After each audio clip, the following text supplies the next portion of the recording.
All right. We're all back in the same thing. I don't know. Same screen. Same thing. We're not like in the same space, but like we haven't been on the same show together in like a month. I know. You know what was the last time, I think, was Rebel Weekend. Listen, I'll get you. And I guess that's because we're concert tour fans. We just want to be, whenever concert tour runs, we're going to be there. It is. Then all of us will be together. Louis, this is a horse racing happy hour. All right, you got the bottle plug right there. What bottle was that, Louis? What are we drinking? So we're in on the Woodford Reserve Rye today. I can't believe Megan's not in office. This is her jam. Get these ryes out. Oh, she's got the rye. Never mind. All right, rye. And so Mariah girl. Of course, from our friends, we did some of the Woodfords earlier this year. We did the malt, the weeded, and the double oak. And this is our fourth run at a Woodford. I've actually never had the rye, which is surprising. It is out of all ryes. To me, this is the fruitiest of the ryes. The fruitiest. Not. I'm a fruity guy. Yeah. It's got a little bit more just of a. Do you agree with that? It is not powerfully rye. He says. Right. But powerfully it's, rye. Yeah, so it doesn't have that. It doesn't have rye sweetness. It has a more fruity. It's a fruity sweetness. Sweetness. Okay. Right. Yeah. There you go. It is good though. It is very good. And I think at my local joint, this is a $36 or $37 bottle. That kind of because really? Most of the ryes have a little bit more of a spiciness to them, right? You know that this does not have. It is much smoother. This feels like it would be very good, and people can tell us as say, I don't know, what do you think, Mike? An old fashioned or a? This would be a great old fashioned. Yeah, probably right. So because it's nice, smooth, easy. Probably sure. Good there. Yep, good for mixing. Yeah, absolutely. So are we live? Are we live on Twitter and everything? We are live. Yeah. Live. See in the little corner right here, it says live, and it's got a little countdown. Tells us that we're live. Good. All right. You know, this is. I mean, really good at this. We're trying to figure it out because Periscope is no longer. RIP. Mm-hmm. And that was. Okay, is it on Twitter? Yeah, it's good. All right. It's so that we didn't know if we would be on Twitter or not because there's no stream to Twitter option on here. So. It's just automatic. Well, Louis and I did a really good job of not knowing what to do last week. That's okay. That just means that you need me. The handicapping was good. So good to be needed. If you staggered through the episode with us, why did you have Bourbonic? Oh no one had Bourbonic. We didn't do camera for sure. That wasn't happening. What's funny is I told people to spread in the wood. I gave 6 horses. Bourbonic wasn't one of them. You gave 6 horses. Someone on Twitter gave Bourbonic out. I saw that, and he gave it out before the race, and he's like, "Hey, there's this long shot I really like in the wood. I really like Bourbonic." And bet Pletcher in the wood. Yeah, shocker, right? Yeah. There you go. Right. Not to go too far. I like a 50-1 shot as a long shot in our handicapping today. So. In a big race? Yeah, in a stakes. In one of the races that we're handicapping, yeah. I have not looked at the show sheet, so I'm not exactly sure what races those are, but that's awesome. All right, so. Good to have you back, Mike. Yeah, I'm back. By the way, last time Megan gave out a horse like this, it paid 90-1 at San Diego. So, I'll tell you right now, though, we're going to go through these 3 races that happened last weekend, I know, but I'm as conflicted as all get out. So, I love kind of looking at the trends and whatever else, and Louis will tell you I'm a big believer that this race is completely different since the point system has been instituted, and when I look at what's all the trends, the reality of it is the 2 top indicators of Derby success are the Florida Derby and the Santa Anita Derby, and it's not even close. Anybody disagree with that? As far as recent prep races, those have been very indicative of winners, correct? Yeah. Right. Florida, since we've had the point system, if the Florida Derby winner and the Santa Anita Derby winner have been very well respected. Right. I mean, had Omaha Beach not scratched out of the Kentucky Derby, though, the Arkansas Derby has to be included in that because of American Pharoah, because of American Pharoah. There's been a lot because of American Pharoah, Omaha Beach, Nadal, all those guys. Most of those horses don't even make it to the Derby. So when I go back and look at that, honestly, we give the Arkansas Derby credit because of Pharoah coming out of that race. But can I? I don't remember that kind of thing. But as far as just the Derby, yeah, I get it. Yeah. I don't remember going for the Derby. How that field lined up for American Pharoah in the Arkansas Derby. Was there another really strong contender in there? Give me a second, I'll tell you. Because I don't remember. bottom line though is like I'm looking where because here's what happens for me because I don't know if a winner of the Bluegrass Stakes. Good Magic came in second.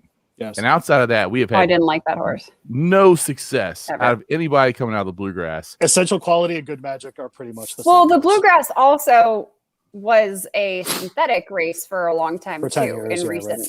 memory, right? But Good So Magic. my thing, screw Good Magic. I don't like that horse.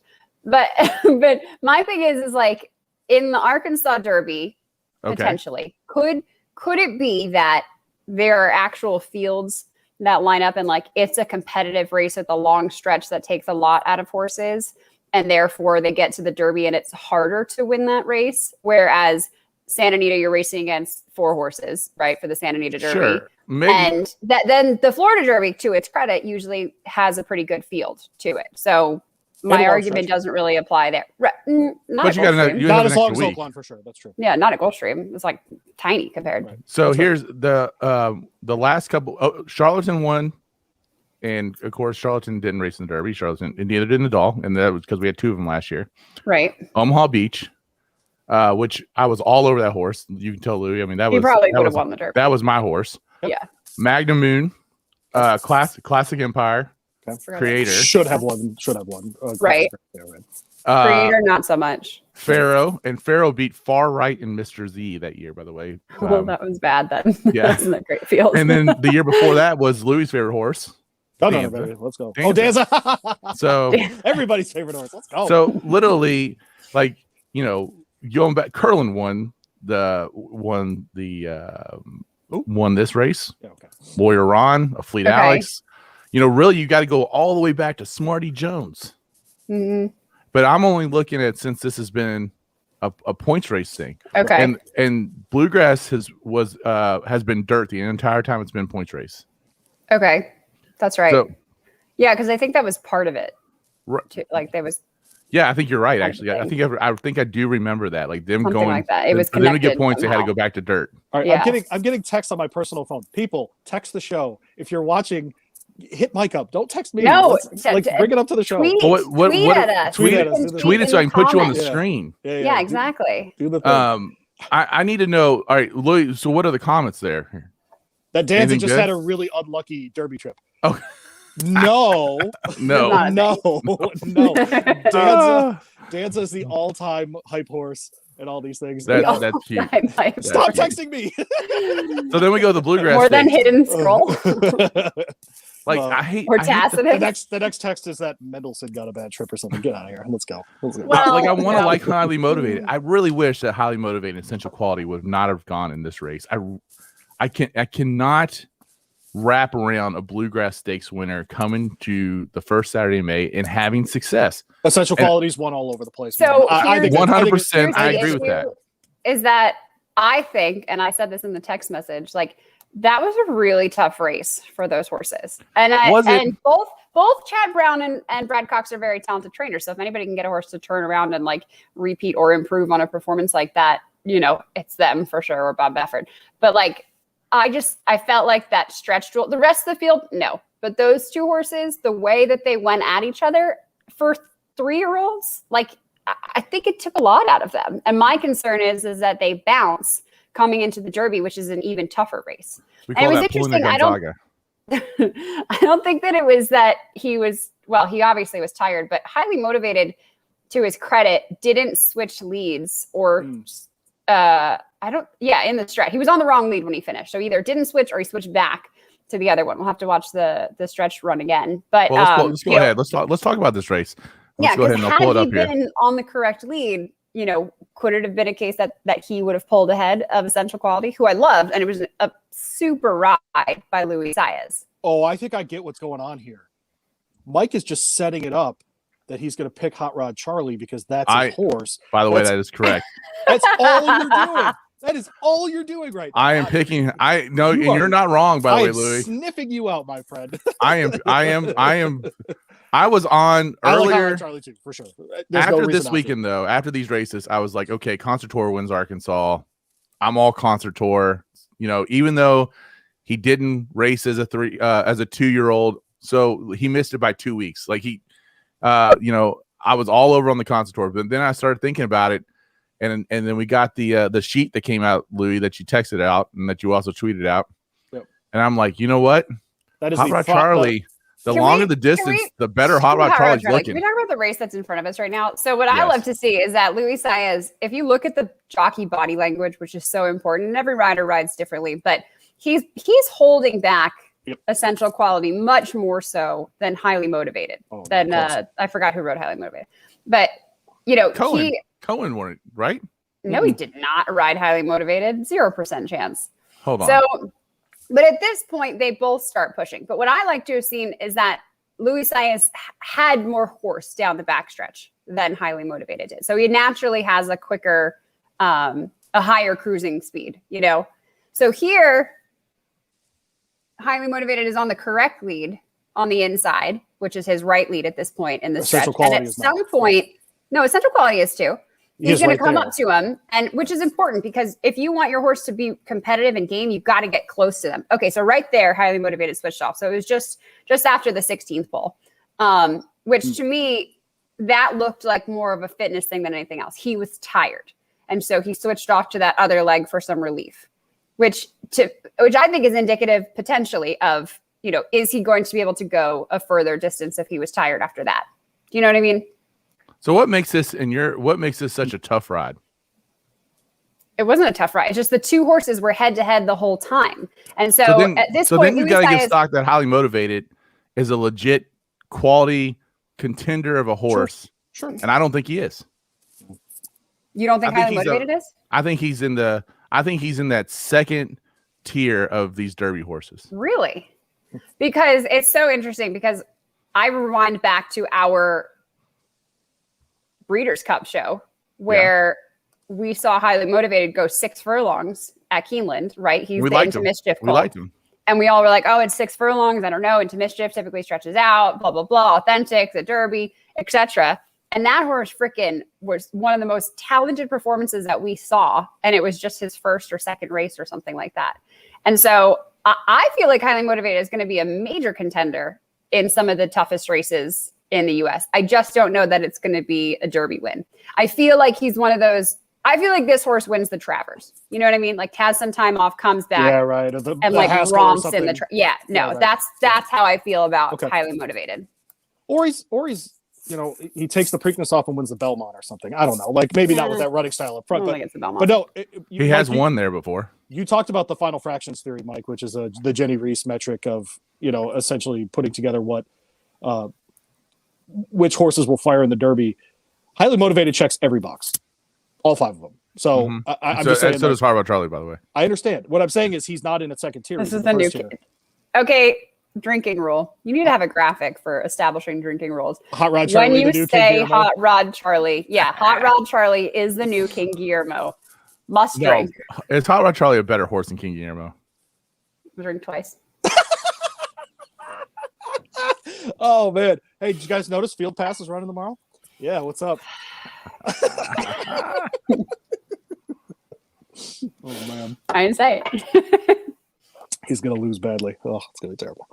I like how I've convinced Louis to like dress up for the every show streams now, but I went straight t-shirt today. I've regressed somehow in my preparation. This for is the like show. 4 shows in a row. Yes, you know. I like push Louis to up his game. I think I showed up at your sleeving. I showed up at your house last week in a tucked in shirt too to do radio. Yeah, that's a whole thing.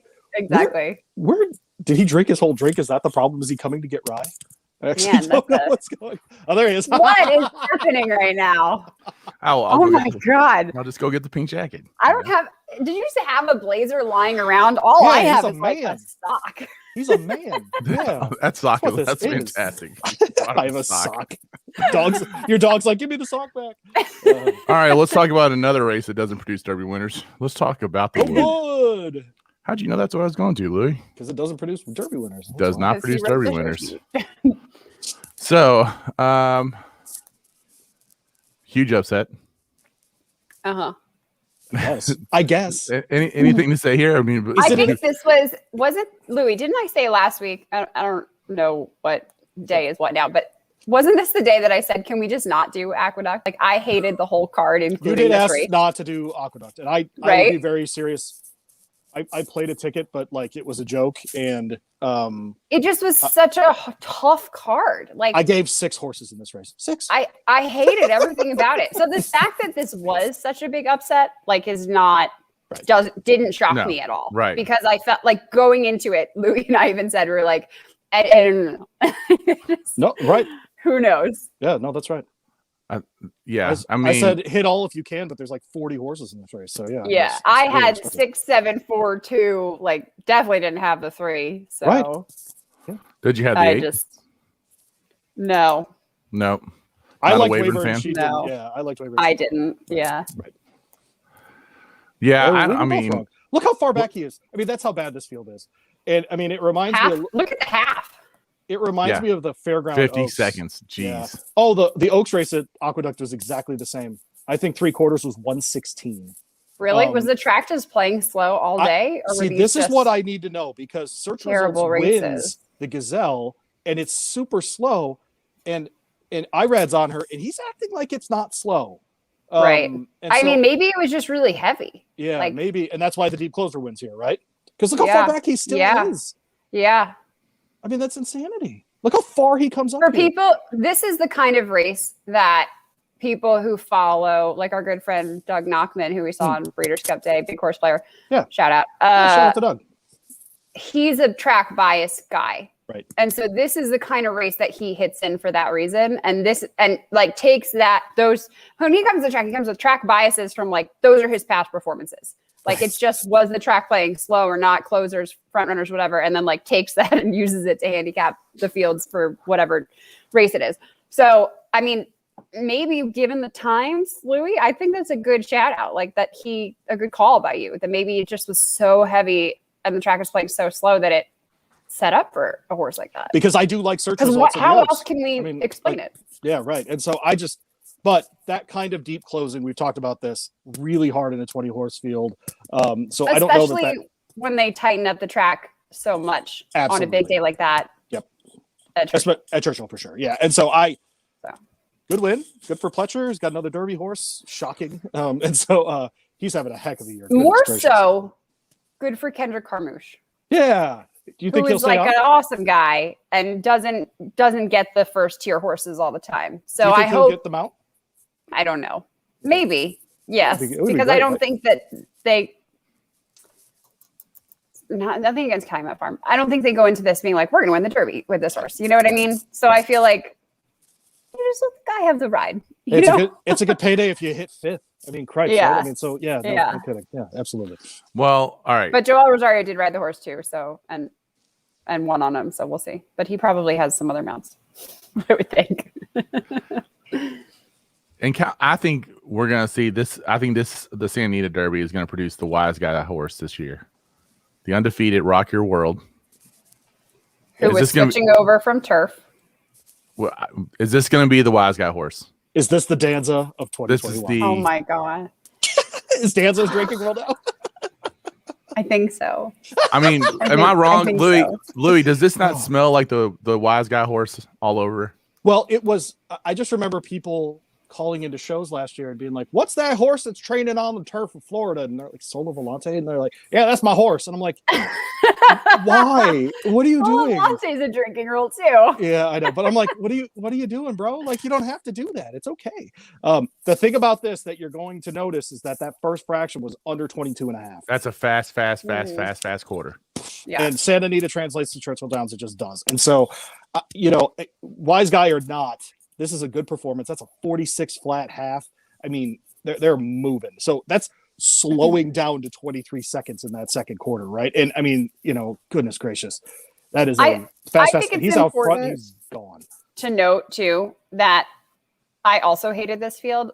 This is not a grade 1 to me. No, This was you're right. not. You're correct. This felt like a grade 3 field. So when we do the horse racing happy hour, I wish we had like a really devoted fan that would keep track of this for us. That's where a stable boy, who I still don't know like what that is or who that is. Like that's what they should be keeping track of is like our ratings of races. Right. But you're not wrong. You're not wrong, Megan. I agree that this is a great 3, but I also think that this is for sure going to be the horse that everyone's going to talk about because he's undefeated. He won the St. Anita Derby, did impressive fashion. Well, and Omaha Beach switched over from turf to he switches back over to the other lead. Like, I just hated everything about this race. They're so green. So much. They're so green. I mean, it is. At least they had like 8 horses. What is that? His 4th race, though? No, that was his 3rd race. His first race going. On dirt. Turns. The mile at Santa Anita is 2 turns. Yeah. On the turf. On the turf. And then so this is his first dirt race. And yeah.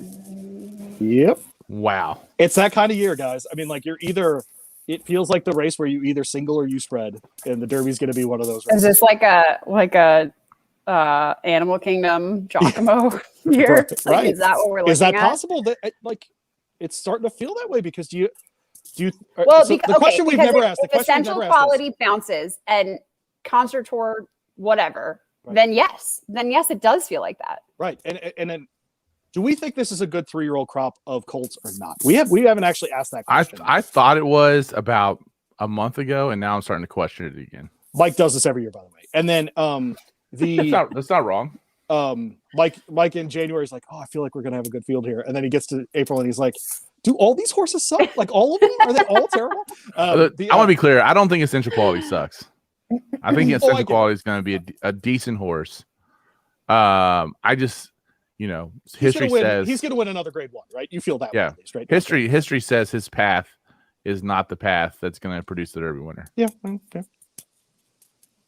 I get it. I think this is a very good 3-year-old class. To be very upfront, I think we've lost I think it's a very good 3-year-old class. I do. And I think we've lost. Who have we lost? That was great. No, we've lost very few horses. Oh. Okay. And so that's been a huge part of it, is that like we lost Greatest Honor. I don't know how much I love Greatest Honor going into the Derby anyway, but it was a nice horse. Yeah. And then oh my goodness.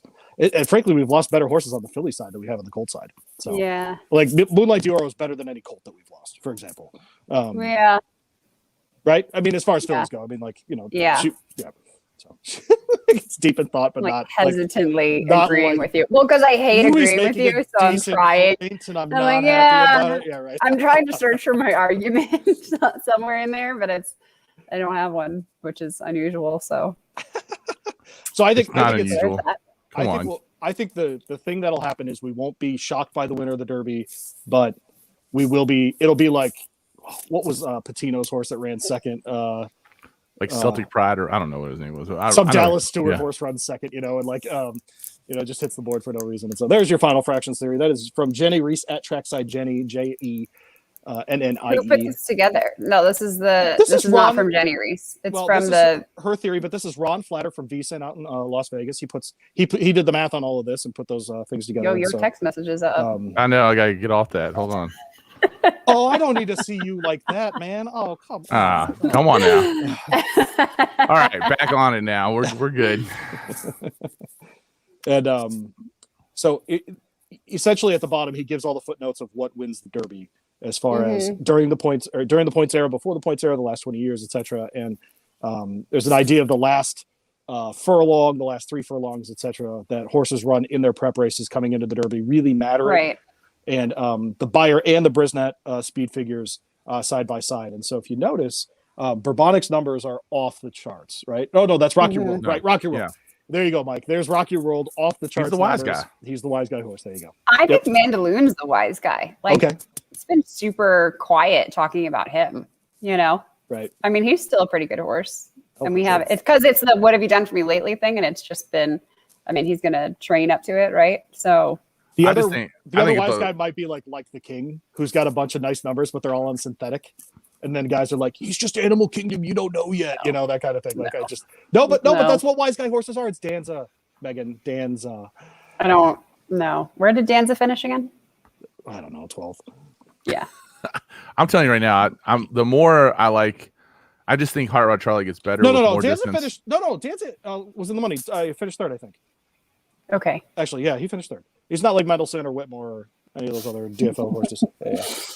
I think Hot Rod Charlie was looking better and better the longer the races go. He obviously had the one hiccup. I'm serious. Trying not to drink so much. He had the one hiccup, and but he had an awful start to that race. and he still made up for it and came charging late. That horse has done really nothing wrong since the Breeders' Cup Juvenile, and Hot Rod Charlie is going to get the $5 across the board on this one. I'm not going to screw that one up again. Uh-huh. All right, so just real quickly, I don't know if we want to talk too much Oaks here, but do you want to say anything else about this chart, Louis, or should I get rid of it? I'm good on the but chart. like, don't show us your tags. Well, I'm trying not to. So, all right. So many things I don't want to know. The no, but just that Malathot was really good at Keeneland, and I think with a longer stretch, she's going to be awesome. Megan was there for that one. I'm sure you have thoughts on that, but all I want to know is I loved her in the Demoiselle up at Aqueduct. So for her to travel to Keeneland to do that again in the way that she did it, I thought was super impressive. I want to compare your Oaks top 10 with Ed DeRosa's top 10. That's all I want to know. Interesting that he started doing one. Huh. Yeah, weird. It's real interesting. Huh. Shows too popular. Lots of happy hour shows popping up in the horse racing world too. Yeah, interesting. Very interesting. On Thursdays. Yeah. Yes. Yeah, so I thought Malathot was really good. I don't know what to do with Soothsay out at Santa Anita. I feel good for Richard Mandela getting a starter in the Oaks because he did lose Moonlight Dior, as we mentioned earlier, to an injury this year. So that's nice. Search results, like I said, it was a really slow race at Aqueduct, but maybe everything was, like Megan mentioned. So I'll have to go back and look at those numbers on that day because I like her and I trust the connections. So we'll see. And then the hidden gem of the weekend on the Oak side was Pauline's Pearl at Oaklawn in the Fantasy. Just a really terrific run. Was really good on the stretch. Fantastic housewife for Ricardo Santana Jr. in the mount. And so it's I forgot about that. and so, it's been a while. But no, it's setting up to be an Oaks field with a ton of different pace scenarios. Closers are good. There are a lot of front runners that are really good. I think we're going to have a fascinating Oaks this year. It's going to be really good. Yeah, for sure. Agree. All right, Michael, time for segment 2. Yeah, I've agreed with Louis way too much. I hit my quota for a segment. We got to go to break. No, we're not breaking. We just go to handicap. Oh, we're just going? Yes. What? Don't we have 3 segments to show? This was one segment. We normally do that, but like we're live video. Like there's no commercial that we're going to play. Okay. That, so we're just going to go. go. All right, we're just doing it. Before we go to the I love how things get decided like on the show too. A reminder that was decided though probably while you were gone. Yeah, we're drinking that Woodford Reserve Rye. So there you go. So Louis, is that a bourbon? No. That's right. So I think some people think it's a rye. Bourbon. It's a rye. Okay. Yeah, so it's not a bourbon. So ryes are whiskeys. Bourbons are whiskeys, but not all whiskey. Not all bourbons. No ryes are bourbons and no bourbons are ryes. Right. Yeah. Right. And you can get bourbons that are high ryes. Say that one more time. All ryes are whiskeys. Yeah. All bourbons are whiskeys, but not all. No bourbons are ryes and no ryes are bourbons. Yeah, because the primary they're inside the same big whiskey circle. Yeah, but they're not. I feel like tiny circle. In our merch line that we're developing, that should be a T-shirt. It should be like all whiskey, no. and then bourbon and rye. Yeah. 100%. Yeah. Can we make scotch like really small? We're doing scotch either next week or we're doing scotch next week. Yeah, back to the scotches. All right. Yeah. All right, so let's get on to Oaklawn. We have almost $3 million in purses up for grabs at Oaklawn. We're going to go through we're going to go through race 6, race 9, race 11, race 12. So race 6 is the Carousel. It's a $250,000 race for 4-year-olds and up, 6 furlongs. So it's a sprint race. What are you thinking here? I drove through Arkansas not too long ago. Did you? So you're bearing the lead here because you were gone last week. Megan was gone for 2 weeks. We got an update from Megan last week about what she was doing. You haven't told our audience what you did on spring break, you nerd. 5,300 miles in the car, 84 hours driving. I was the only driver. Me and my son. 2 rules: no headphones in the car, and no eating at restaurants that we can eat at in Louisvle. So I like that's a terrific rule. I like that. That's a great rule. So we had. So how was your food experience then? It was great. We had we had tacos lots of times and a lot of good places. So yeah. But you essentially went immediately to Oklahoma, right? Yep. 12 hours was our first leg, and that was the longest leg we had. And then by the way, if you ever go to Oklahoma City, and I mean the whole thing, right? I mean if you ever go to the May Bridge. The Bay Bridge, like the Golden Gate Bridge. Yeah. Yep. Went across the Golden Gate Bridge and put my foot in the ocean and There you go. turned around and came home. Got pulled over in Nevada. Oh no. I didn't get a ticket. Oh, okay, that's good. So Yeah, like, I was like- because How you're did you get out of it? because you're Italian, you got pulled No, over. Or as soon as you know, this is always good when you have your 14-year-old son in the car. As soon as the lights went on, I got over. I didn't drag him on. I was very polite. You know, he asked where we were going. I said, you know, we're doing this road trip and father-son time. We're trying to get to Salt Lake City tonight. And you know, he pulled me over. I was only going 10 miles over. So, Oh, really? but I was going 90 and an That's 80. annoying. Oh, wow. So, oh, that's right. It's 80 in Nevada. That's right. Yeah. well, where we were, because we Right. basically were on a different planet in northern Nevada, going Oh. from like Reno to Salt Lake City. It's the There's middle of literally nowhere. It's nothing. nothing. Yeah. That's what we take for granted. I've done the drive from the Grand Canyon to Las Vegas at night. Yeah. Mhm. And it is just a tunnel of stars. It's beautiful. And then you get over that hill and Vegas is there and it's just this light bomb. I mean, just a freaky, it looks like an alien spaceship landed. It's unbelievable. We did But the it's worth Grand doing. Canyon. It's totally worth doing. Yes. And of course, the main reason for us going out there, and you all can handicap a race, and I'll see if I can pull up one of the pictures. But the big thing we wanted to go see was those giant sequoia trees. And Did you see him? yeah, boy. they did Was it not everything you disappoint. hoped for and more? They're big. Yeah, they're big. They're big erect pieces of wood. There it Big is. erect wood in the middle of the forest. Okay, So, with your Darn son. Right, it is. Yeah. just me and my boy looking at big erect wood. There it is. That's it. All right, so Living the that. sixth race at Oaklawn Is the carousel. Yeah. So two really classy horses here. I think Megan and I are probably going to land in the same spot. Frank's Rockette is the 4. She's a class here. The 5 Edgeway, her best time ever. The best time in this group at this distance is actually hers. So if someone told me they were gonna single Frank's Rockette here, I would understand that she's super classy.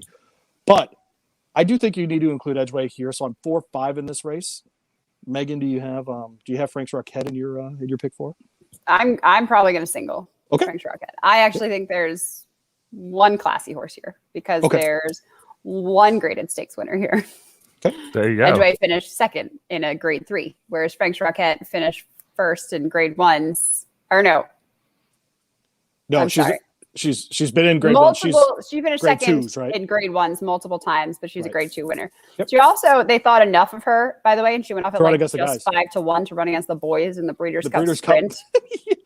Which is like the Breeders' Cup sprint. Right. You know how strong of a horse you have to be to be I look back. I in looked at the that today, Breeders'. Megan. It's not like turf or what, like Breeders' Cup sprint on the dirt. I didn't look back through the numbers, but I really wonder how she would have done in the Filly Mare sprint. Like now that Oh yeah, like, against and now see that's the matchup I want to see. I want to see her it's against her and Gamine, right? Gamine. Yeah. Hopefully we get it.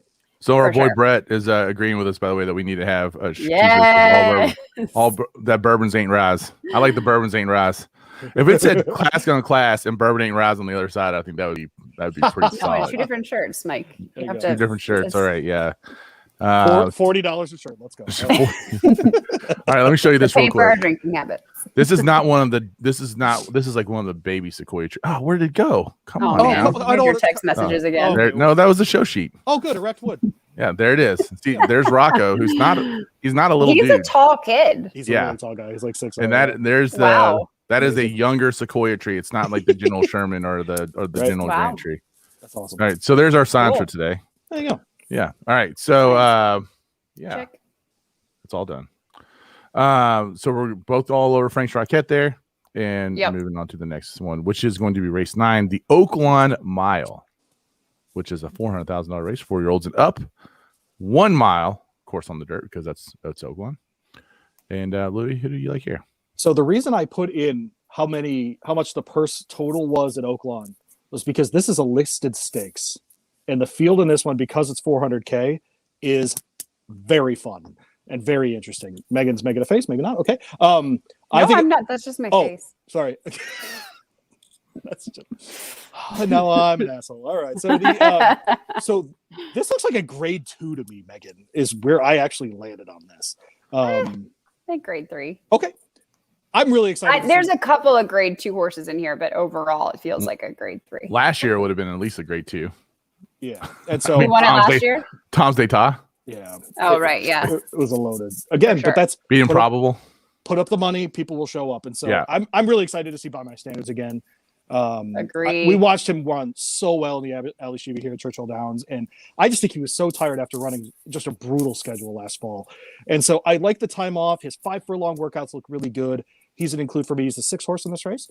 I like the stretch back out for the 9, the Sound. Going to be part of the early speed and seems to run the mile really well. They're using the shorter stretch for this one, so I expect him to be on part as part of the finish there. The 4, Rushy, had also won on Derby Day in the Pat Day Mile. So I think that he should be a factor here as well after a terrible trip in the BC Mile. So my hope is, I think he was like 7 wide coming around. He was 7th, yeah. Well, he's 7th, finished 7th. Like 6 wide or something. Like he was super wide the whole trip. Blackberry Wine is the 5 here. It's another early speed horse who likes Oaklawn, also likes the distance.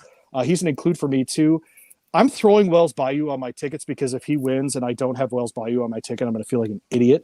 And so I am 6-4-5-9-3 here. Oof. Buying the race. By the way, Rushy, I have an early pick 5 or pick 4 here as well. That's $75. So I'm hoping to hit it. Oh, really? Yeah. What? Super unusual for me. Yeah. It'll pay 77. And that includes these races that we were just talking about? Hot Rod Charlie. Yes, it does. But there's so much chalk.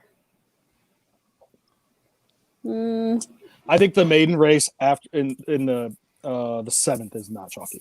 Listen, I think it's Frank's Rocket, Classical and Class, and then by my standards, Classical and Class as well. This horse is just way classier than anybody else that's in this field. And they really didn't start cranking this horse up until that March 17th work, because I actually went to the OBS sale and didn't have anywhere to go for dinner. I was just by myself a lot, which is cool. It's fine. And so I went down to the hotel bar to eat, and Brett Calhoun was sitting there as well with a bunch of people. I am. And so I was talking to him about By My Standards, and I asked him how the big horse is doing and everything. And he was like, yeah, we're just starting to really come back. And that was like March 15th or something when I was there. And the horse worked 2 days later. And that's the bullet workout that he had. So he really didn't start cranking him up until then. And the horse seems to be pretty fit. I think they cranked him up. They had a longer 6 furlong drill, and then they slowed him down because this horse is pretty aggressive when he works on April 4th. And I think they're just sitting on a big performance. So is this a single for you? I hope you're right because I really like this horse. I love this horse. I'm also going to include Wells Bayou. I feel like he is classier than what his recent performances have shown. I think we're going to see a big comeback from him. I mean, I was never a huge Rushy fan personally, so I don't know that I'm going to go there.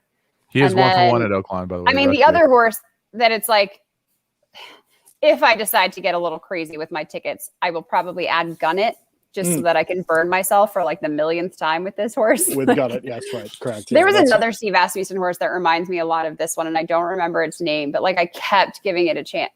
It was like a one name, whatever. I'm going to think of it later. But this horse feels a lot like that. Basin.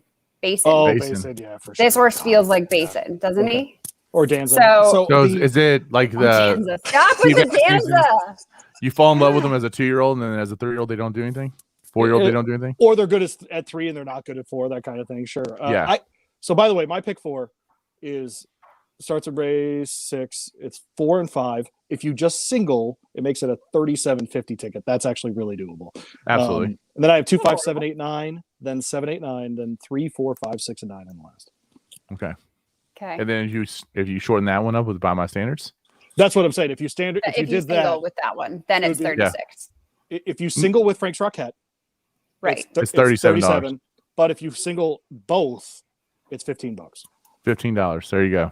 And you're spread out pretty well in those mid races. I mean, the only thing that we're concerned about here with this horse is that he's had such a long layoff. But that's correct. Or he falls out of the gate or something. Yeah, right. Yeah, I don't know. But I think he is mega. No, because we're going a mile here. That's well within this horse's capability. Oh, like, for sure. Absolutely. I think a mile and a quarter in the Breeders' Cup Classic was way too long. We even talked about that before because this horse he won so well going a mile and 16th in Ali Shiba, and the question was like, oh, can he go? Can he go further, right?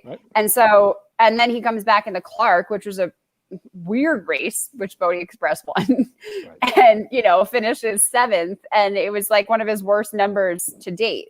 But the way that this horse trains, because he trains so aggressively, I don't think you need a race for a horse like that. I think they do enough in the mornings. It's like going hard at the gym every time. It's not like, I'm just kind of like working my way up there. Like he hits the track and he's gone.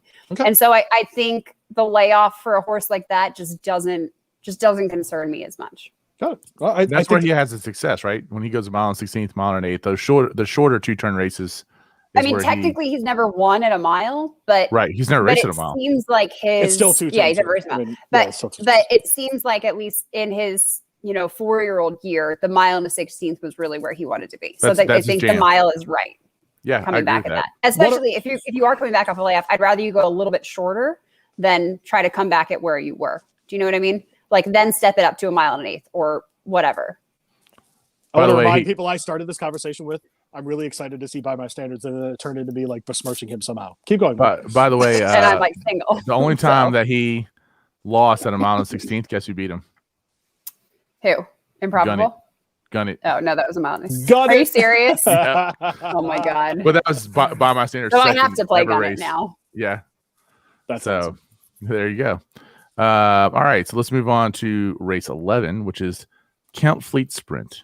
Handicap with grade 3, $500,000 for 4-year-olds and up. And again, we said sprint, so it is 6 furlongs. I guess it could be 5 furlongs or whatever else, but in this case, it's 6 furlongs. So I don't know if you remember, but sure.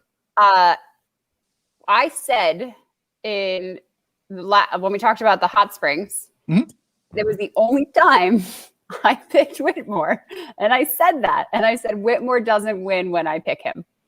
So we have to see what I do here because this horse never wins when I have him on my ticket. He just doesn't ever, not once. Which he's won 15 times, so I don't know what that says about me. But Louis, go on, tell me what you think. I think this is our first classical class of the day in the serious sense, in that CZ Rocket and Whitmore are the 2 class. I don't think I need to walk through their resumes, and so definitely include them. I think a rising horse who has a shot is the 4 Strike Power. This is an Asmussen Rosario combo, ran a 108. Rising horse who's a 6-year-old. I think he's getting better. He moved to the Asmussen barn recently, and so I know. I ran a 108 6 furlongs last time out, which is the same time as Whitmore's winning time in the Breeders' Cup Sprint on that parking lot at Keeneland. I'm going to include the 4 Strike Power here, just in case. So I'm 6-2-4 in this race. By the way, Whitmore has won this race 3 out of the last 4 times. Who's the only and then he finished second the one time he didn't win. He loves Oaklawn. Who's the one horse that beat him? CZ Rocket. CZ Rocket. No. It was the Breeders' Cup Classic winner. Yeah, it's gonna kill Louis when he hears this. Oh, Matoli. Matoli, yeah. Let's go. Oh no, it wasn't. I wasn't. Right. Yeah. Okay, you didn't have to say that. Matoli never lost a race. Yeah. And he and Field Pass are going to gallop into heaven together. It's going to be great. Yeah. That'll be a thing. So Whitmore. I mean, if Whitmore wins this thing, and you win the same race 4 out of the last 5 times it's ran. Well, that's what they were saying about the they have to call it the Whitmore Stakes. They right? absolutely do. And they had to change the name from Count Fleet. He's already won the Hot Springs 4 times, and then he's going to have a chance to win this 4 times. They're just going to change it to. It should be the Whitmore Handicap and the Whitmore Stakes. They should just change the name of Oaklawn Park. That's it. Yeah. Boom. Whitmore Park. Let's go. Whitmore Park. Done. Whitmore Park.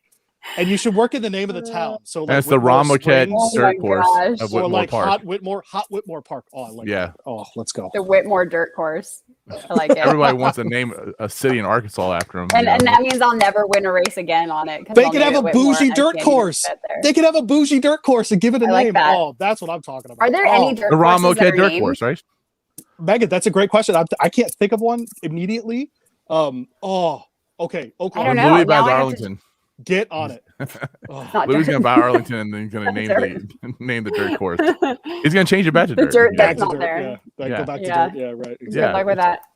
Yeah. I mean, I actually agree with you on Strike Power. I think I've liked this horse since 2018. Going into the Florida Derby, I had to do a show at 3:00 in the morning because I had to cover Dubai, and then we talked about the Florida Derby, and then I'm pretty sure Well, there was just racing at Santa Anita Derby. It wasn't the Santa Anita Derby, but it was the race at Golden Gate. Just so everyone knows, this is just one humble brag as part of a layered thing. It's right? yeah, exactly. So it's a layered humble brag. Just drink once. Yeah, right. For sure. I have to plug in my computer.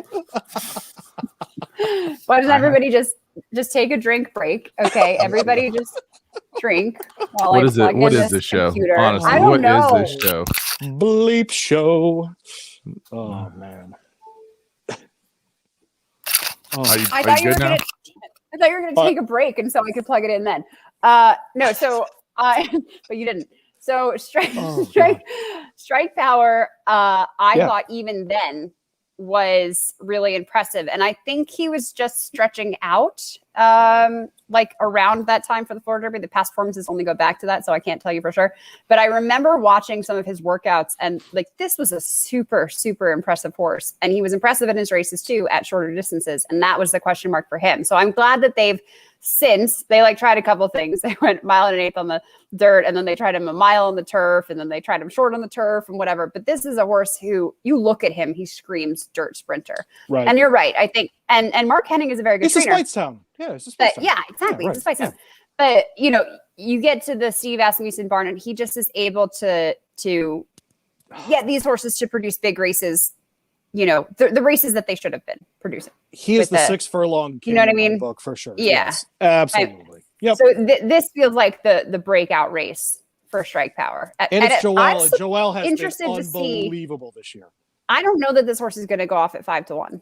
Oh, I agree. I mean, I guess they'll probably be higher than that because you have a bit more in CZ Rocket. But I mean, don't sleep on Strike Power for sure. Okay, he's a talented horse. There we go. There you go. All right. Well, let's move on to the Arkansas Derby. Arkansas. Which is 1 1/8. I think there's some Derby points in there. And the American Pharoah Classic. Let's go for it. So who do we like here? I mean, it's concert tour, right? Hang on. I actually have a question, Megan. Sure. Okay. There are 6 horses in this field. Yes. 2 of them are Bob Baffert. Are we in California? No, Yeah. we're not. To answer your question. No, I have a serious question. Okay. There were 100 nominations for this race. Why are there 6 horses? For example, this year there were 100 nominations, or last year when they split it. 100 nominations. For example, the CZ Rocket race, for the sprint, had 17. Mm-hmm. Okay, or no, yeah. And there are 7 horses in that race. Okay. Mm-hmm. How did they get 100 nominations for the Arkansas Derby? Is this a Triple Crown thing where like everyone who's Triple Crown nominates their horse and then only 6 show up? Is that the thing? I actually don't know for sure to tell you. So I'll move on, and I'm sorry that I poked a hole in knowledge that neither of us know. Silly. All right, so I think what you do though is you nominate. You're nominated for a couple of these races, and you're going to kind of pick your spot, right? For sure. I think that's absolutely correct. Well, you pay for that nomination early on. So I think it just carries over. Like you don't have to pay. Yeah, because you see it as a layered system, like 3,000 for nomination, 300 to start, that kind of thing. Right, because then if you're not nominated, like when Oscar won the Jeff Ruby Stakes, Spiral Stakes, they had to pay for the Derby though. That's Triple Crown nominated. Yeah. But, what I'm saying is that it gets incrementally more as you get closer to it. Got it. I forget how much it was. Oh, so not that they had to get somebody sponsored. 100,000, maybe it was a couple 100,000. I don't remember, but it was a significant amount. Okay. And so, all right. So I can't get somebody to sponsor it, but yet they did. I guess we should have seen that coming with the lawsuit with Wesley Ward. Then, considering the Ramseys haven't paid their bill, but they keep winning races at Keeneland. I think Baffert goes 1-2. Go on. I think it's Concert Tour. I think he overtakes Essential Quality with a massive show here. I think Concert Tour runs like a 101 buyer this weekend, and everyone goes, "Oh wow!" And then I think Hosier finishes second here, gets the 40 points. He's 24th in the Derby points. I think that gets him in. For anyone in Louisville, that is a Starlight Racing horse, and so that would get a Starlight starter in again. It's like 4 or 5 years in a row, which is insanity. And so I am. Well, they also have one in the Bluegrass too, with Bezos, I think. Let me ask you a question. Do you think that either Caddo River, and Hosier are equal to a highly motivated. Like, is Concert Tour essential quality, and is one of those two horses highly motivated? Hosier, maybe. You think? Not Cattle River. I think Hosier, I think it's a stretch though. I think he's a really good horse. Hosier. Yeah, I think he's a really good horse. Well, everybody, including like we all as well, besmirched him when he finished second. Oh no, wait, that's a different one. There was another Baffert horse who finished second. I could just look at Concert Tour. Hosier's finished. Was it Freedom Fighter? Yeah, Freedom. Wasn't there another Bob Baffert horse that like was at a pretty big price and actually ran a lot better than we thought he would? Yeah, because he only lost by about half length. That was Freedom Fighter. Yeah. In the San Okay. Vicente, I was thinking it was. We have never. Yeah, this show has yet to. I'm using the words yet to besmirch Hosier. That's correct. Okay. We retain the right to later besmirch Hosier. Well, you know, he's only won a maiden special weight, so we'll just. But that's a pioneer of the Nile. I mean, Hosier's. I mean, everything about him is right. I mean, it's you know, the only thing is the jockey here, right? I think. What? We're gonna besmirch Martin Garcia? But he's not. I mean, Joel Rosario is on Concert Tour. What are we doing? I mean. Right, but Martin used to ride all the horses for Baffert in California and used to get on he was American Pharoah's regular rider in the morners. He just has been screwed by Baffert for so many years. No, but he's okay. Just checking. First of all, he's winning 15% here, and he was always a top rider in California. I just love Louis' condescending voice. Super fun. Condescending. I love it too. I do have one. That's true. Oh, just want to like when he's being an ass on purpose, and you know. Seems right. Seems like he's lashing out in his little cubicle. So. Who do you like better as when it comes down to highly motivated or known agenda? Known agenda. Who? Known agenda, the horse that won the Florida Derby. Needless besmirchment.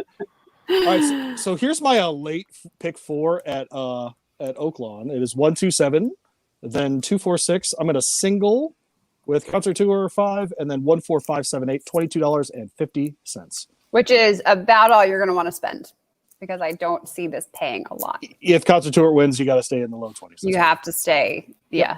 Yep. I lost money on a pick 4 last week at Keeneland. So. Oh, the late.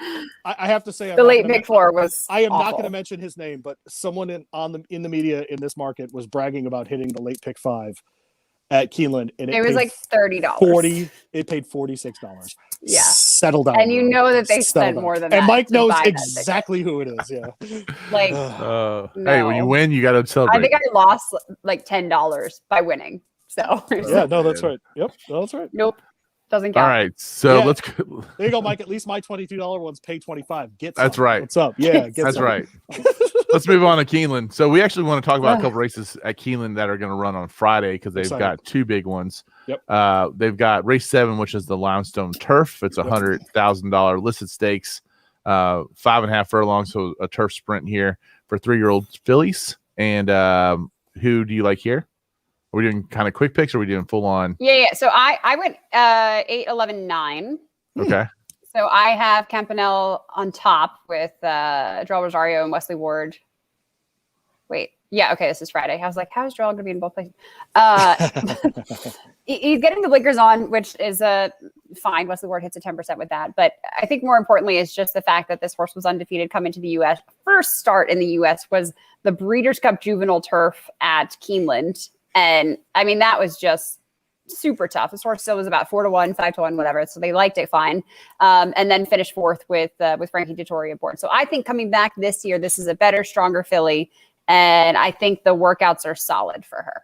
I feel like she's just a really, really talented horse. That being said, I also added Nimbus Stratus because it seems like they've figured out what this horse wants to do. The only times you can really knock her is when she went a mile on the turf. In the Jimmy Durante, she finished 9th. In the Surfer Girl, she finished like 8, like 15 lengths or something like that. So they've clearly figured out that turf sprints is what she wants to do. She's good at that. We're back here. It's fine. Yep.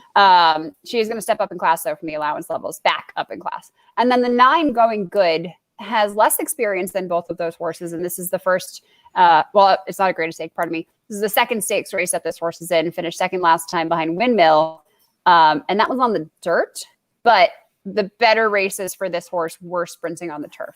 So I'm intrigued by this one because she's got a good bit of early speed. She was slow 2 races back at Fairgrounds, but yet she still managed to win. And we've got Brad Cox and Florent Giroux. So right at 8-1. At 8-1.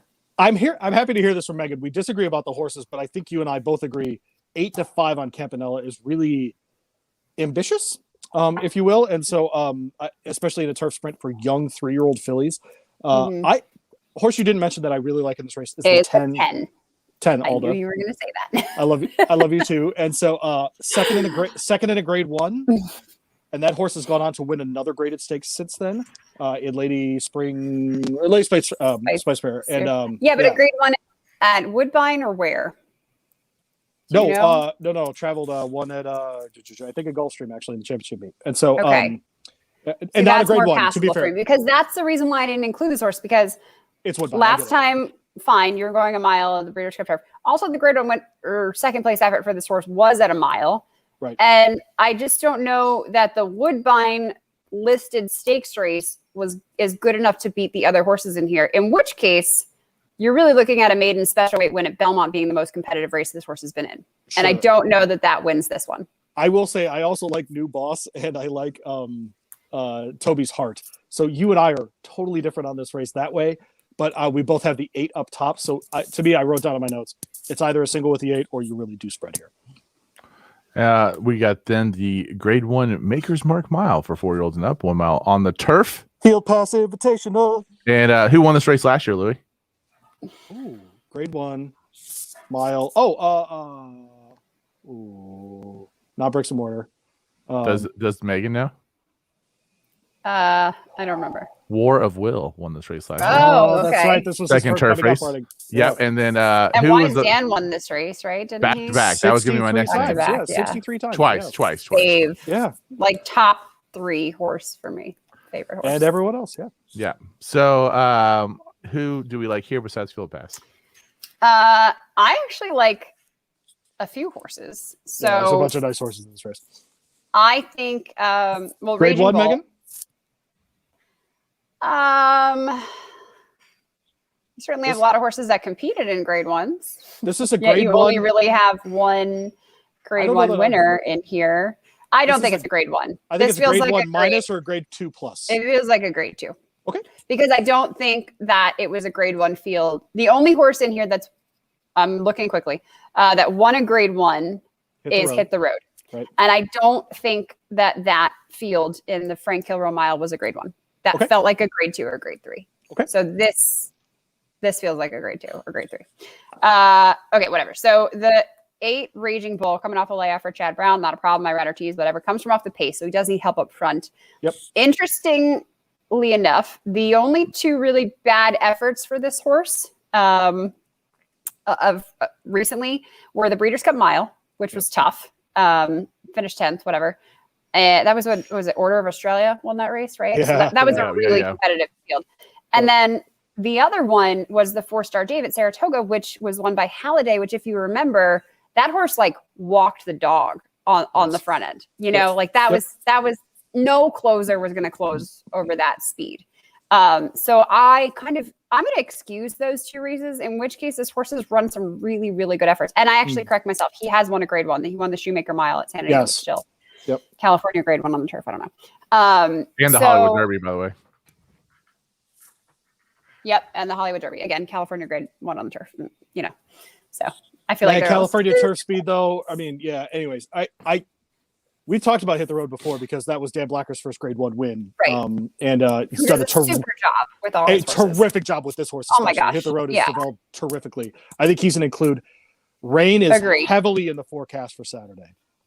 And so I think you need a possibly a versatile horse.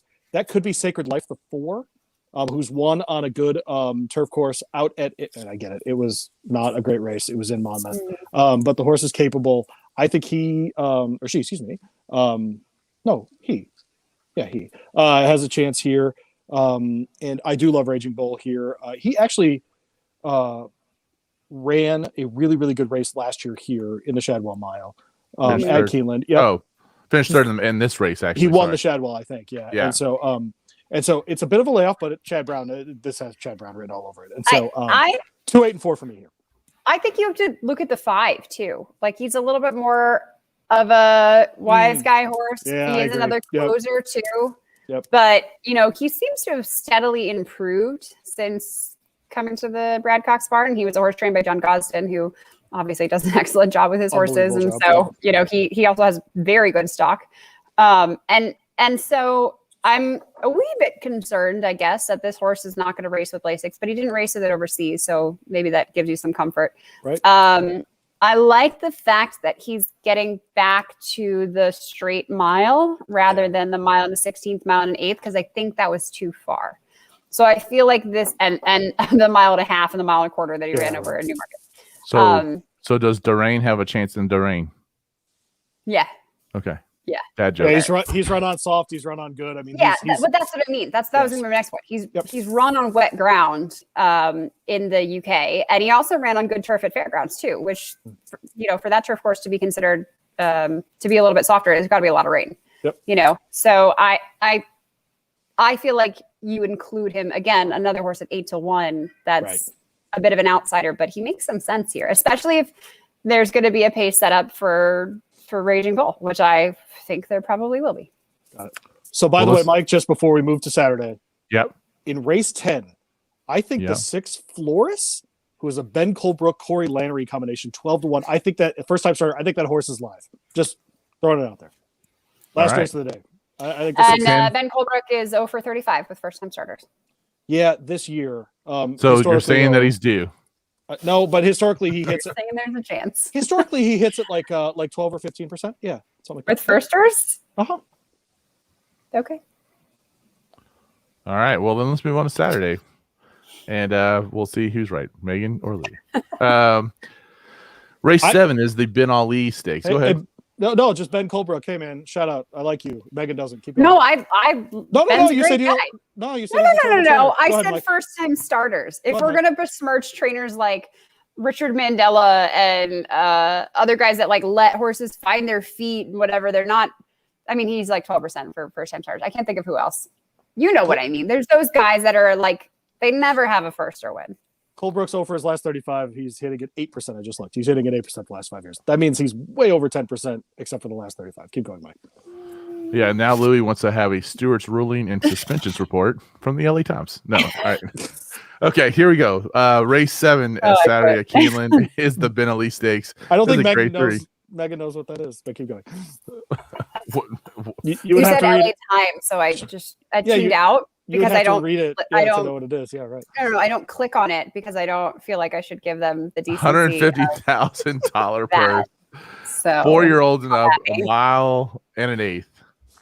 Who is going to win the Ben Ali? The 3 Night Ops. It's gonna be really chalky, even money. So don't spend a lot on your ticket. And then Beau Luminari for Rudolph Broussais is stepping up here from Lowndes Company, and last had a win at Turfway Park, and then. We'll see. But I think if you're looking to rat out those tickets with a little more value, you go there. But it's Night Ops. This doesn't seem like a very good field to me. 5 horses here. I agree. Night Ops, no question, the class of the race. Okay. Yeah. Horse I'm interested in only because of nerd statistic things. The 4 Sprawl in the Drury Barn. Tommy hits at 22%, was second off the layoff horses who took 6 months off or more. Nerd stuff. All right. I think he might sneak up and land in the money here. 3 is probably a single. If it rains, Night Ops is a definite single. My one concern in here, though, for both Night Ops and Sprawl is that, Night Ops is a little bit more versatile. He has been near the lead in some of his races. But he likes to be out There is no pace in here. I agree. There's no front runner. Beau Luminari, draws the rail and has been close to the lead, but this horse doesn't like to lead. No, he's a balance. You've got a short field and a hell of a lot of closers, and that could make things interesting. I agree. I think they're just going to run in one little pack, and it's just who's got the best closing kick. Sprawl. Okay. Well, let's move on to the Giants Causeway, which is a $100,000 race for 3-year-olds, 5.5 furlongs on the turf. So we got a little sprint race action going on here. Mm-hmm. Who do we like here? I mean, Class, Intimistic is class, the class, horse you have to look at here, right? Because he finished second in the Mardi Gras last time, but it was a race that was taken off the turf course. He needs the grass. So he gets back to the grass here. Sheep. We're going to assume if it's not rained off, but Sheep. Keeneland can take a lot of rain. But this is another horse who they thought highly enough to enter against the boys in the Breeders' Cup, racing the Breeders' Cup Turf Sprint and finished 12th nowhere. The other off race for this horse was Kentucky Downs, and I'm okay with that because it's such a weird track. Sure. So pretty much, if the horse throws a clunker and it's a pretty consistent horse at Kentucky Downs, you just draw a line through that too. You don't try to make sense of it. It doesn't make sense. So Intimistic is absolutely the horse to beat in here. So we get back to the grass, whatever. Everything makes sense. Repeat that again, Megan. Megan, who's the horse to beat? The 10 Intimistic. Intimistic. Okay, I just want because you on the recording you just glitched a little bit. There's a little skip, yeah. No, Yeah, so I just want to make sure the listeners heard Intimistic. Intumistic Okay. is the horse. Jakarta is the 10. Yeah. This horse, you cross the line through The Honey Fox, the race at Woodbine, which was on the synthetic, the race at Belmont, which was on the dirt, the yielding, this is important, the yielding turf course at Belmont in the, is it the Intercontinental? I don't know what that is, the grade 3 race. But note that it's going to be raining quite a bit. So maybe that's something that you keep in mind if you are planning to play this horse at 7-2. And then the other horse I thought of is obviously Wesley Ward. Nope, the 7. Karak, who has some speed and might just be out there and not able to be caught. This horse runs very well fresh and is coming in with some good workouts. Now, my long shot horse is the 5 at 50-1. Oh, I did not see this coming. I know. That's what I was waiting for. Is this your 50-1 shot? My 50-1 shot. Fashionable lady. And I'm not saying to win. I'm saying like across the board. Okay. I'm saying including your superfecta, round out your tickets. Okay. I like that they are switching back to the turf course. Mm-hmm. I like that they're switching back to sprinting. I don't think this horse wanted to go long. Rafa Bejarano, a very capable rider, has been a little slow at Keeneland, right? Second start off the layup for this horse. Michael Ewing, she is an excellent trainer. And the numbers don't show it, and especially in 2021. Doesn't have a lot of horses. Takes some shots at some big racetracks. Like if she brings a horse here, it's because she thinks it's good enough to do so.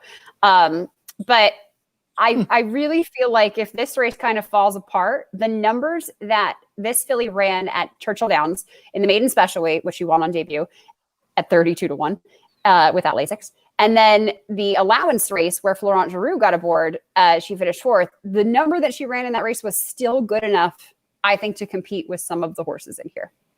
So I'm not saying a win. I'm not saying a win, but I'm saying if you're looking for like a long shot, this is your horse.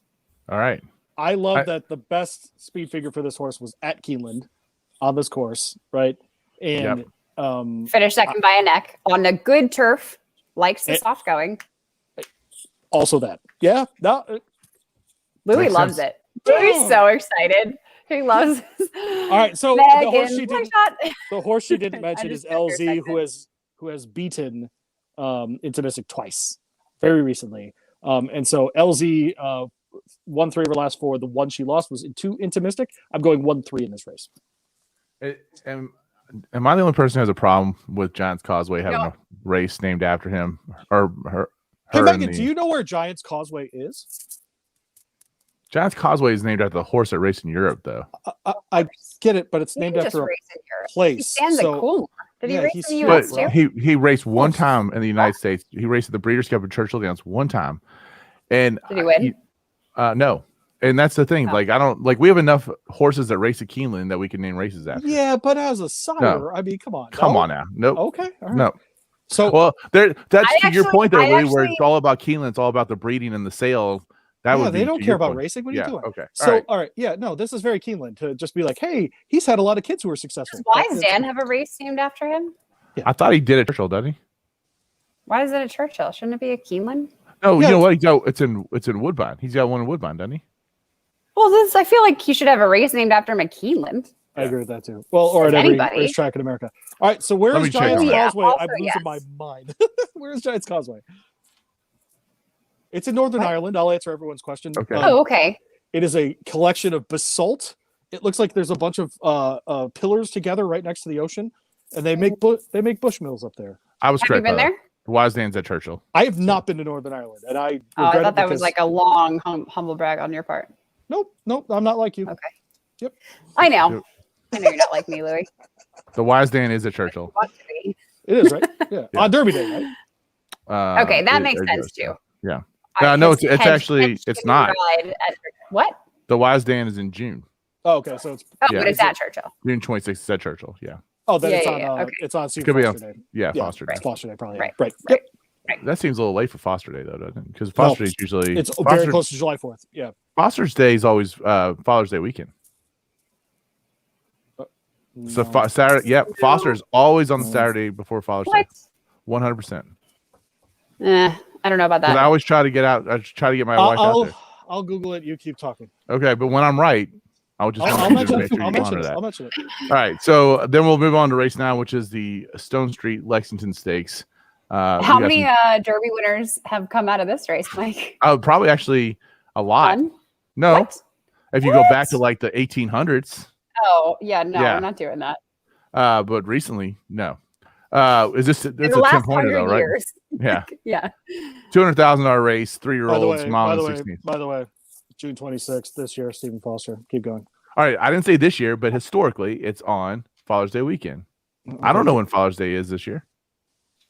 Isn't it always the first Saturday in June? It's the third Saturday in June. Just kidding. Father's Day is Sunday the 20th. Clearly don't celebrate that much.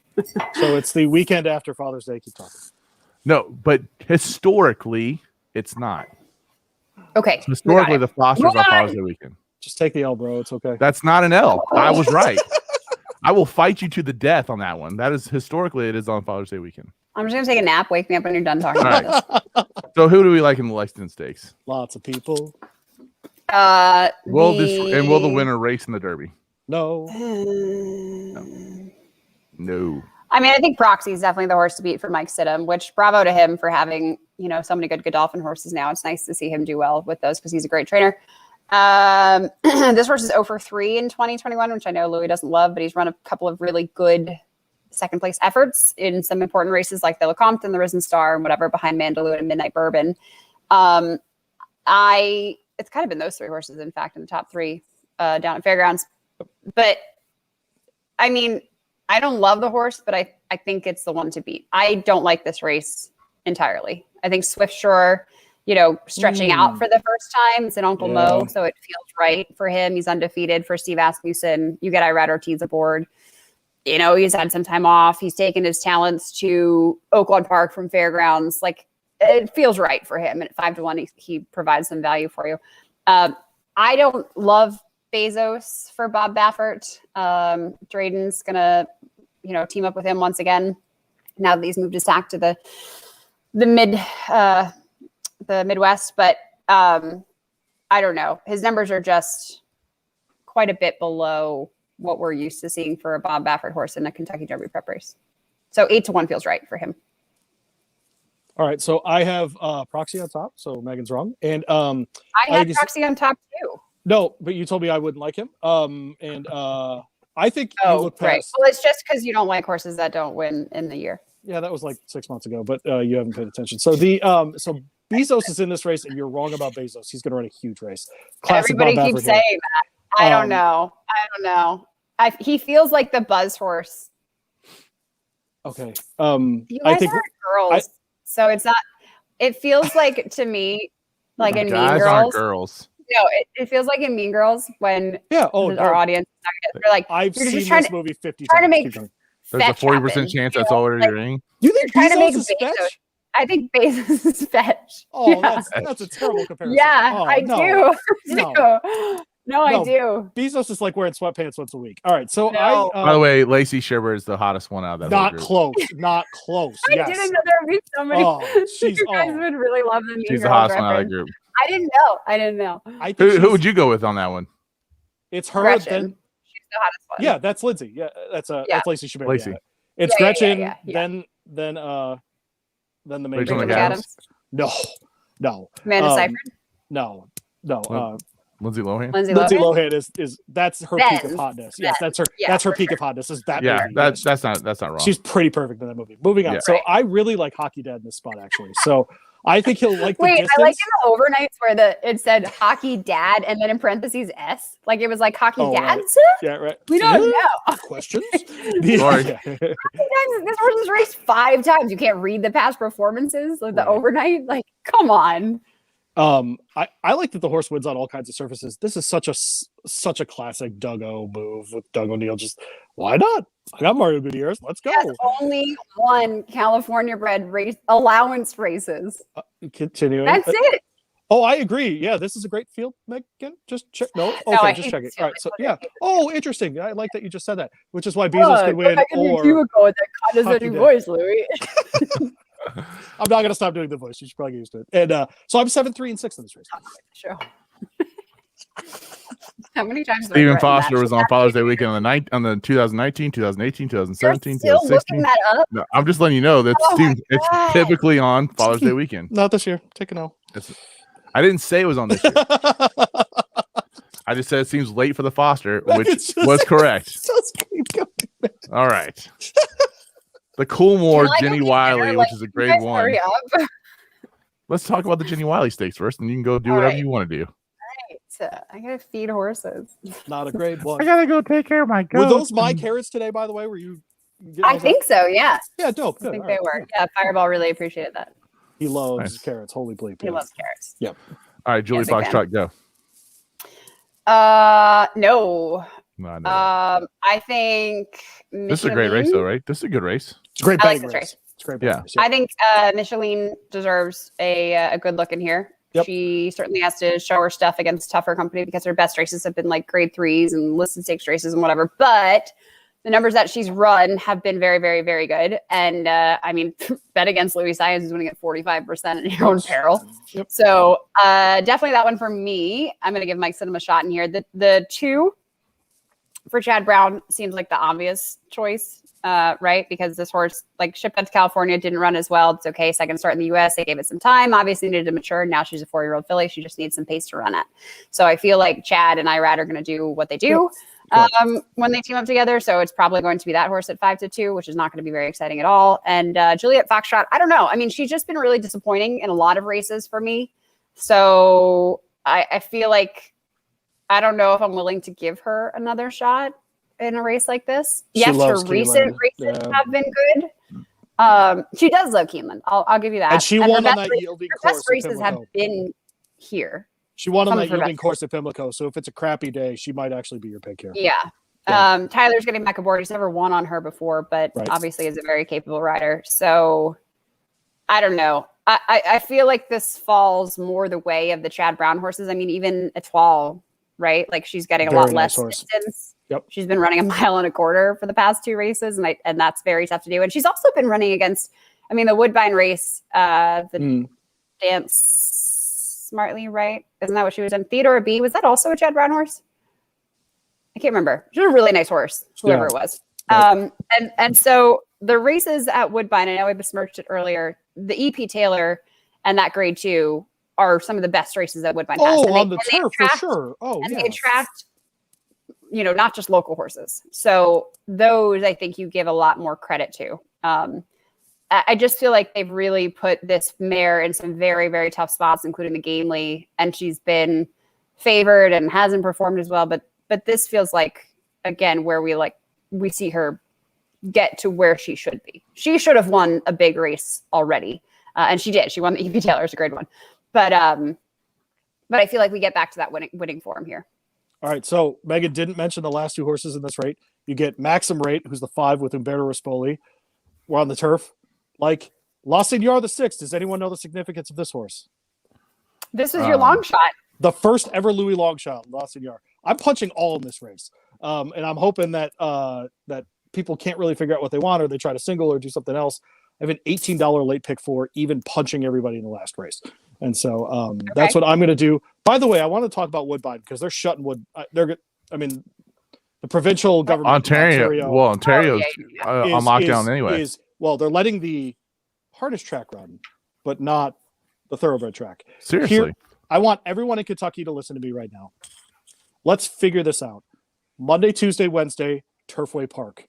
Thursday, Friday, Saturday, Sunday, Churchill Downs. Get all those Woodbine horses running here Monday, Tuesday, Wednesday on the Tapeta. We've got the course ready for you. Get those people down here. Bring Canadian stewards. I don't care. Get them down here. Give us 7 days a week in Kentucky. I would be broke, but it would be awesome. Let's go. I need more Pink Lloyd in my life. Actually, I mean, that seems like a really... I would love that because figure it out. It's a huge hit for the horsemen. I mean, how can you possibly pay your staff and how can you afford to eat? Get those people down here because everyone's going to be at Churchill working.